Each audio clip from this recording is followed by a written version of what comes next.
بله سلام علیکم بیننده گرامی بفرمایید. سلام علیکم و رحمت الله و برکاته استاد انصاری. علیکم السلام و رحمت الله و برکاته بفرمایید. سلام باشید استاد انصاری. ما شما یک چیز خواهش میکردیم. بفرمایید. آقای انصاری ما از زمین خواهر شهید شده که در افغانستان فرخونده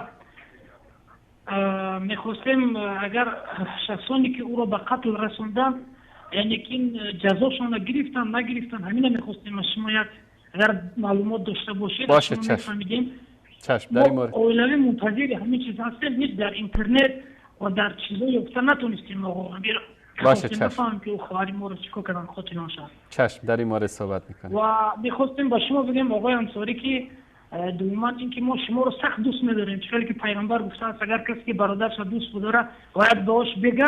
هم با شما میگیم که آقای انصاری و تمام کارمندان همین شبکه‌های 4 تا که آقای مولازاده و غیره و آقای هاشمی ما کلشون دوست می‌داریم و می‌خوایم که ما و شما رو الله سبحانه و تعالی در زیر سایه خود روز قیامت حشر بگردن با اصحاب کرام و با محمد صلی الله علیه و سلم. آمین آمین آمین. تمام اهل علم شما رو دوست می‌داریم. کلا ما در اینجا شتگیم و از اونهایی که شما به شما سخن‌های ناسزا میگن فقط میگیم که استاد انصاری که عکاسی سگان کم نکند ریسک گدارا. اینا کردن او کردن اهمیت ندید. ما تاجیکستانی کلا شما رو دوست می‌داریم. سلامت باشید سلامت باشید. نگهدار شما باشد. زنده باشید. تشکر از شما. تشکر. سلام علیکم و رحمت الله و برکاته. علیکم السلام و رحمت الله و برکاته. الله متعال شما رو دوست بداره همونطوری که شما ما رو دوست دارید.